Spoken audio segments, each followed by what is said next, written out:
안녕하십니까. 만화공인중개사의 저자 이영훈입니다. 오늘은 부동산학개론 실전 문제풀이 399선의 문제풀이 8강 78번부터 88번까지 같이 풀도록 하겠습니다. 자, 78번 문제 지금부터 시작하겠습니다. 78번 주택의 소요와 주택의 수요에 대한 설명이다. 틀린 것은 자, 소요, 수요가 나오면 여러분들 머릿속에 소요 그러면 need, 필요로 하는 게 나와야 되고 수요는 demand, 이게 나와야 됩니다. 자, 수요라는 거는 지불 능력이 있는 거예요. 지불 능력. 자, 능력이 있는 사람들 얘기고 need는 지불 능력이 없는 겁니다. 그러니까 국가가 정책적으로 이건 도와줘야 되는 거고 수요가 있는 사람들은 자기들이 알아서 사면 되는 겁니다. 자, 그게 기본적으로 머릿속에 있으면서 문제를 풀면 1. 주택 수요 정책은 시장경제 원리를 적용한 개념으로 효율성을 위주로 한다. 자, 수요 정책이니까 수요, 시장 원리, 가격과 공급과 가격, 수요와 가격 맞습니다. 두 번째, 주택 소요, 필요로 하는 정책이니까 사회적 복지적 원리를 적용한 개념이고 형평성, 그렇죠. 형평성, 저소득층을 위해서 배려하는 차원에서의 개념입니다. 3. 주택 수요는 최소한의 삶을 영위할 수 있는 차원에서 사회복지정책, 수요가 아니라 소요라고 그랬죠. 소요, 필요로 하는 것. 자, 이거 틀렸고. 4. 주택 소요 정책은 정부가 직접 계획하는 공동주택과 공공주택, 임대주택 등이 있다. 맞습니다. 5번. 주택 수요 정책은 경제적 기능으로서의 의미가 있고 주택 소요 정책은 정치적 기능, 즉 정치적이니까 형평성, 이건 형평성, 수요는 경제적이니까 효율성 개념이 들어가는 겁니다. 맞는 얘기입니다. 다 맞고 하나 틀리고 틀린 거 고르니까 답은 3번이 되겠습니다. 다음은 79번 문제입니다. 주택 절량과 주택 유량에 대한 설명이다. 거리가 먼 것은 주택 절량하고 유량이 나오면 절량은 그 스톱이라고 했습니다. 스톱. 이건 일정 시점, 어떠한 시점에서 한 순간에서의 얘기고 주택 유량 그러면 이건 플로우. 이거는 일정 기간이 머릿속에 딱 들어온 상태에서 문제를 풀면 아무 문제 없이 풀 수 있는 문제들입니다. 1. 주택 저량의 공급량이란 일정 시점에서 시장에 준다는 주택의 양을 말한다. 정확하게 지적하고 있죠. 주택 유량의 공급량은 일정한 기간 동안 시장에 공급되는 주택의 양을 말한다. 맞습니다. 주택 저량의 수요량이란 일정 시점에 수요자가 보유하려는 주택의 양을 말한다. 맞고요. 주택 유량은 일정 기간 동안 수요자가 보유하는 주택의 양을 말한다. 맞고요. 5번 틀렸겠네요. 보자고요. 주택 유량의 공급량이랑 일정 기간 동안에 공급하는 거니까 이거는 신규 주택입니다. 신규 주택 공급량을 말해요. 기존 주택의 개량, 보수, 중축, 개축 등을 통한 주택의 양, 이거는 절량 개념입니다. 어떤 시점에서의 기존 주택이니까. 거꾸로 잘못 설명이 되어 있으니까 5번이 틀린 거고 문제를 딱 보면 거리가 먼 것이니까 답은 5번이 되는 것입니다. 자, 80번 문항을 보도록 하겠습니다. 다음은 부동산 수요에 대한 설명입니다. 옳지 않은 것은 자, 옳지 않은 것, 부동산 수요.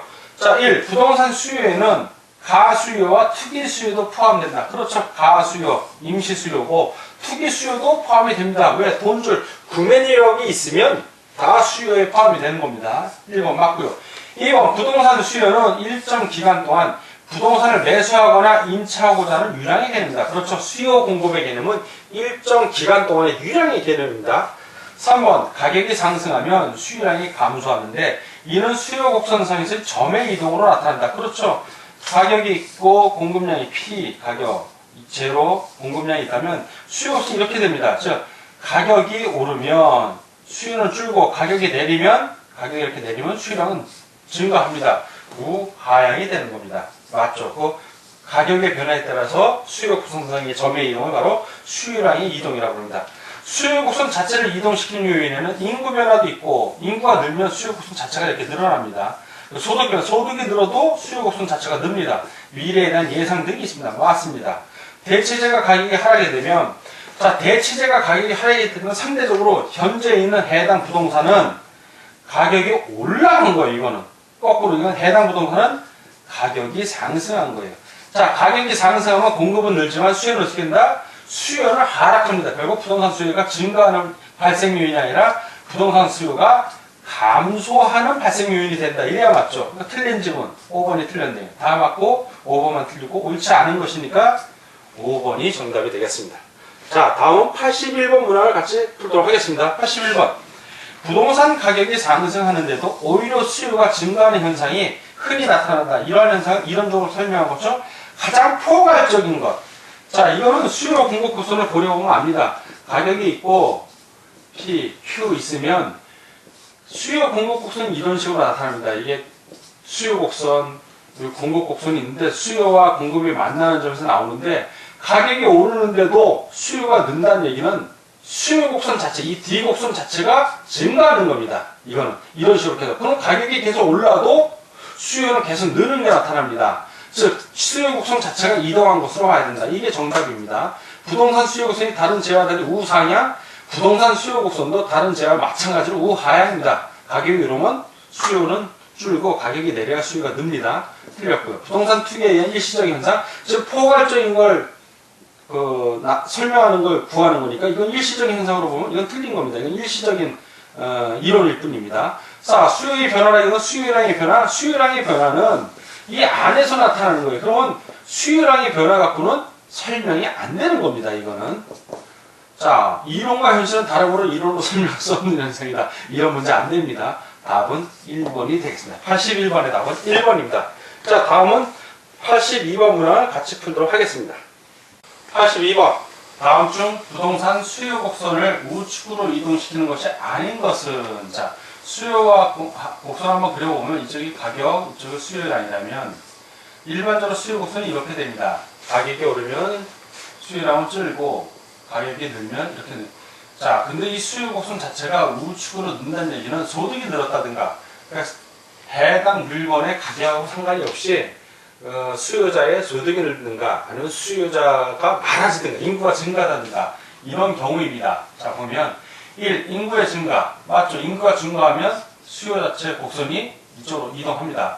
핵가족화. 즉 수요자가 더 늘어난 겁니다. 핵가족화 됐으니까.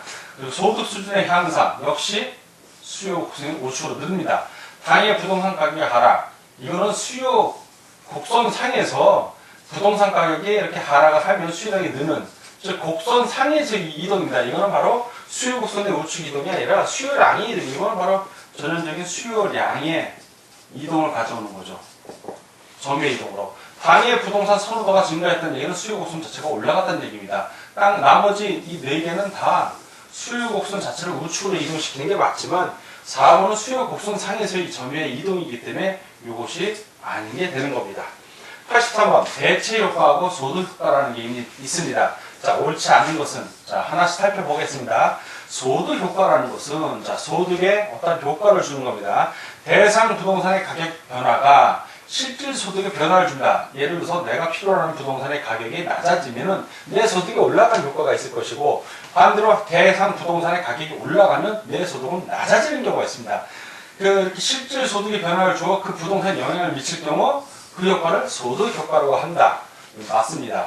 두 번째, 아파트 가격이 떨어졌습니다. 그래서 수요자의 실질 소득이 증가하게 되면 일반적으로 아파트의 수요가 늘어나는데 이를 소득 효과를 할 수 있다. 맞습니다. 소득 효과를 할 수 있습니다. 수요가 늘어났다고 볼 수 있기 때문에.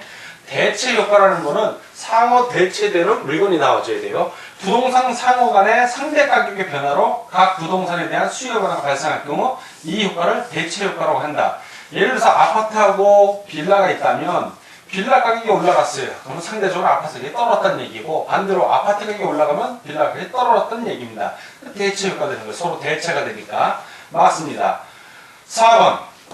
어느 한 부동산의 임대료가 하락하면 임대료의 변화가 없는 다른 부동산은 상대적으로 비싸집니다. 비싸진 부동산을 소비하지 않고 상대적으로 싸게 된 부동산을 소비했는데 이건 대체가 되는 거예요. 이를 소득 효과라고 하지 않고 이건 대체 효과라고 합니다. 아까 방금 3번에 설명한 거 대체 효과가 되는데 소득 효과가 있으니까 이건 틀렸네요. 5번. 임대료가 상승할 때 부동산의 수요량이 줄어드는 것은 대체 효과와 소득 효과로 설명할 수 있습니다. 즉 임대료가 상승하면 내 소득이 준 거나 마찬가지로 소득 효과가 되고, 임대료가 상승하면 다른 부동산이 상대적으로 싸진 것이기 때문에 대체 효과도 발생합니다. 그래서 대체 효과와 소득 효과를 합치면 가격 효과라고 합니다. 이건 정의에 해당되는 거기 때문에 이렇다라고 아시면 돼요. 이런 것들은. 그래서 1번부터 5번까지는 다 맞고 4번만 틀리고 옳지 않은 걸 고르는 거니까 답은 4번이 되는 것입니다. 84번. 다음은 부동산 수요에 대한 설명이다. 옳은 것은 1. 부동산에 대한 의식이 이용의식에서 소유의식으로 전환되는 경우 부동산 수요는 감소한다. 틀렸죠? 증가하죠.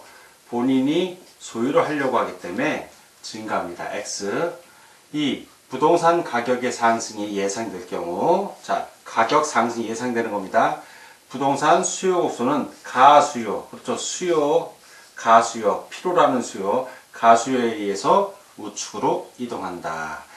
쉽게 생각해서 이 부동산에 대한 수요 곡선을 우리가 그리면, 자, 이렇게 수요 곡선이 이렇게 내려간다고 치면요. 가격이 상승한다고 생각을 하면 이 수요 자체가 오른손으로 이렇게 늘어납니다. 자, 수요 곡선 가수요에 우측으로 이동한다. 맞습니다. 3. 토지에 대한 용도 전환이 쉬울수록 해당 토지에 대한 수요는 감소한다. 틀렸죠? 증가합니다. X. 4번. 부동산 수요가 비탄력적인 경우 임대료를 하락시키면 공실률이 줄어들므로 임대부동산의 총 수입은 증가한다. 비탄력적이니까 가격을 내리든 오르든 큰 변화가 없습니다. 따라서 임대부동산의 총 수입은 임대실 곱하기 임대료이므로, 자, 임대료 가격은 하락하므로 임대료 역시 감소하게 되죠. 총 수입은 증가가 아니라 감소가 됩니다. X. 5. 부동산 수요가 탄력적인 경우 분양가를 인상하면 대체관계의 다른 임대용 부동산의 수요가 감소한다. 자, 부동산 수요가 탄력적인 경우는, 자, 이쪽에 가로는 가격이고 오른쪽이 수요량이라면, 탄력적이라는 얘기는 가격의 변화량이 적음에도 불구하고 수요의 변화량이 크다는 거 말합니다. 이렇게 비탈진 거, 완만하게 비탈진 거 생각하시면 되고요. 자, 이 해당 부동산의 가격이 이렇게 오르면, 자, 우측에 있는 게 좌측으로 가죠. 자, 그러면 분양가가 인상이 됐기 때문에 수요량이 확 줄어듭니다. 자, 그런데 이 수요가 감소하는데 지금 이 문제에서는 해당 부동산이 아니라 대체관계라고 되어 있죠. 해당 부동산의 수요는 감소하는 게 맞지만 대체관계에 있는 것, 예를 들어서 아파트라면 단독주택을 생각하시면 됩니다. 이런 대체관계 다른 임대용 부동산의 수요는 오히려 증가하는데 감소한다고 쓰니까 틀렸죠. X. 그래서 X. 다 X고 하나만 O, 옳은 걸 고르니까 84번은 2번이 정답이 되겠습니다. 85번 문제. 부동산 수요의 탄력성에 대한 설명 중 틀린 것을 고르시오. 1번. 용도 전환이 쉬울수록 용이하다. 쉽다는 얘기입니다. 세분하기 쉬워. 이게 세 자인데 잘못 났네요. 아주 잘게 쪼갠다는 얘기예요. 쉬울수록. 대체재가 많을수록 수요의 가격 탄력성이, 자, 크다. 그렇죠. 탄력성이 크죠. 왜? 쉬울수록 많이 모이는 겁니다. 맞습니다. 세분하기 어렵고 용도 전환도 어렵고 대체재도 없고 그러면 탄력성이 아주 적은 거예요. 가격 변화에 따라서 수요량이 거의 변화가 없지만 용도 전환이 쉽다는 얘기는 조금만 가격이 싸도 사겠다는 사람이 많이 는다는 얘기입니다. 이 수요의 탄력성이 0일 경우, 자, 0일 경우 수요의 탄력성이 0이라는 얘기는 수요 자체가 가격에 의해서 별 변화가 없는 거예요. 어떤 경우냐면 그래프를 그리면 가격이 있고 제로 수요량이 있다면 수요의 가격이 막 변해도 수요 변화는 거의 없어요. 이렇다는 얘기예요. 수요가.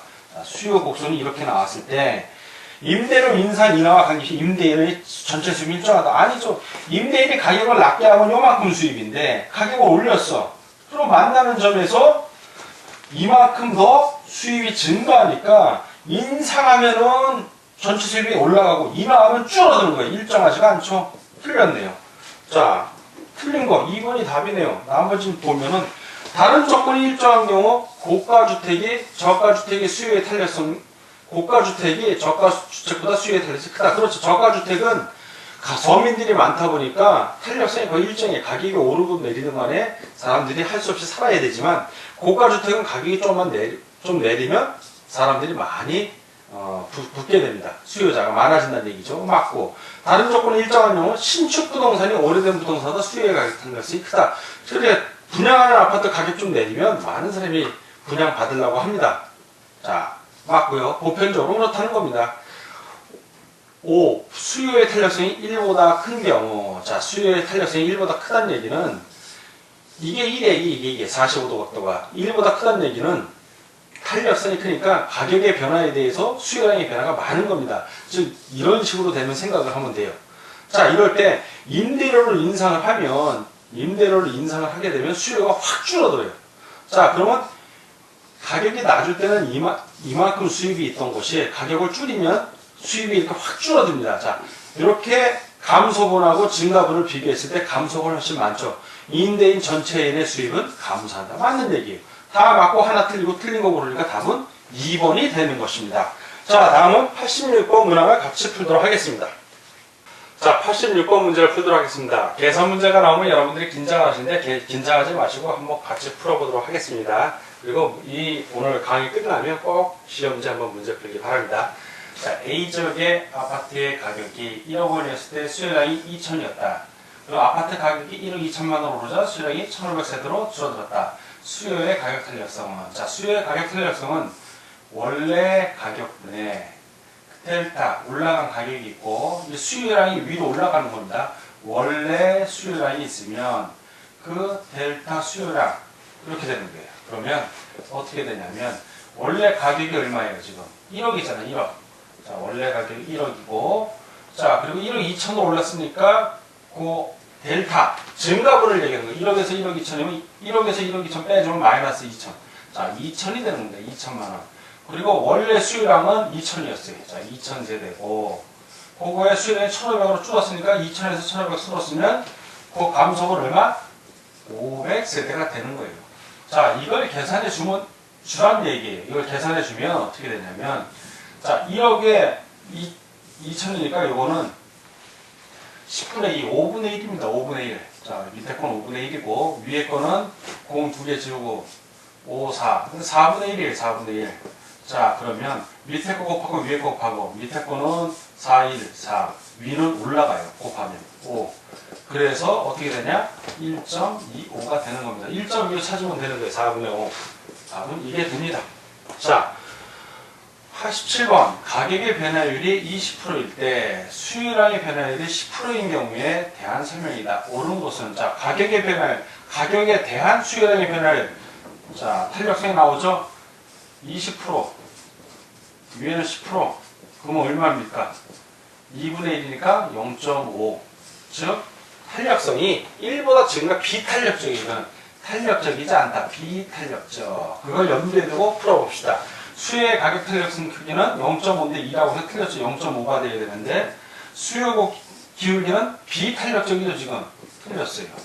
조세 부과 시 수요자가 더 적게 부담한다. 조세 부과할 때는 만화원 중에서 3회 이상 공부하신 분들 알아요. 수비수 공비공. 수요가 비탄력적이면 수요자가 부담합니다. 공비공. 공급자가 비탄력적이면 공급자가 부담하고 지금은 수요가 비탄력적이니까 수요자가 부담해. 즉 조세 부과 시 수요자가 더 크게 부담한답니다. 비탄력적이니까. 틀렸고요. 기업은 저가로 공급하는 것이 유리하다. 싸게 해도 많이 줄지가 않아요. 비탄력적이라. 이럴 때는 고가로 공급하는 겁니다. 틀렸고요. 임대료가 상승할 때 임대인의 총수입은 증가한다. 그렇죠. 지금 현재 그래프 상태를 보면 수요 자체가 거의 가격의 변화가 없다는 얘기죠. 이런 식으로 나와요. 45도가 아니라 위로 세워진다는 얘기예요. 그러면 원래 임대 수입이 이만큼이 있었다면 이걸 줄이면 가격 줄인 만큼 증가합니다. 요 부분, 줄어든 부분하고 늘어난 부분을 비교해보면 늘어나는 게 훨씬 많죠? 근데 임대인의 총수입이 증가하는 겁니다. 이건 맞아요. 그러면 옳은 것입니까? 다 틀리고 5번 하나 맞는 거. 87번은 5번이 정답이 되는 것입니다. 자, 88번. A회사가 건설한 주택의 경우 주택 수요의 가격 탄력성은 3이다. 이 경우 A회사가 주택 소비를 15% 증가하려면 가격 변화는 어느 정도? 자, 증가하려면 가격을 낮춰야 돼요, 올려야 돼요. 일단 그거부터 이해해 보자고요. 자, 일단 가격 이 아니라면 수요를 한번 그려봐요. 수요를 이렇게 있으면 가격이 오르면 수요량은 낮죠. 찍잖아요. 이제 가격을 내렸어요. 내리면 이게 쭉 내려오면 수요량은 늘잖아요. 아하, 반대구나. 즉, 그 주택 소비량을 15% 증가하려면 가격을 내려줘야 되는 거예요. 그래야 수요량이 늘잖아요, 지금. 인하. 일단 인하라는 걸 알아야 돼. 이거 나머지 셋은 해당이 없는 거야. 그러니까 그 상태에서 항상 가격의 변화율에 대한 그러면 가격의 변화율이 밑에 나오고 수요나 공급이 위로 나오는 겁니다. 자, 그 가격의 탄력성은 3이고 A 회사가 주택수를 15% 늘리자고 한다. 이 소비량을 늘린다는 얘기는 수요량이 15%라는 얘기입니다. 그러면 가격 변화율은 밑에 X로 온 거예요, 항상. 그럼 가격은 항상 밑에 옵니다. 그러면 가격 탄력성이 3이니까 이게 3이래. 자, 그럼 X는 뭐가 돼야 돼요? 5잖아, 5. 15를 5로 나누면 3이잖아요. 반대로 X가 이거 3이 일어나서 3 나눠주면 5 나옵니다. 5. 그럼 5%잖아요, 5%. 3이 되려면 퍼센트도 약분돼야 될 거 아니야. 5%가 되는 겁니다. 그러면 5% 인상 인하해야 늘잖아. 그래서 5% 인하. 이게 답이 되는 거예요. 이런 문제 이해만 하면 쉬운데 이해를 안 하고 암기를 하려니까 머리가 터지는 겁니다. 절대 무조건 암기하려고 하지 말고 자꾸 이해를 하세요. 자, 수요량은 가격을 내려야 느는 거예요. 가격을 내려야. 그러니까 인하해야 되는 거죠. 자, 88번의 답은 그래서 몇 번이다? 2번이 되겠습니다. 지금까지 78번부터 88번까지 문제를 풀었습니다. 오늘은 부동산 학교는 실전 문제 풀이 399선 제8강 시간이었고 78번부터 88번까지 문제 푸셨습니다. 문제 푸느라고 수고하셨고 항상 기본서하고 문제 풀이 병행할 것을 부탁드립니다. 오늘 공부하느라고 수고하셨습니다. 다음 시간에 뵙겠습니다.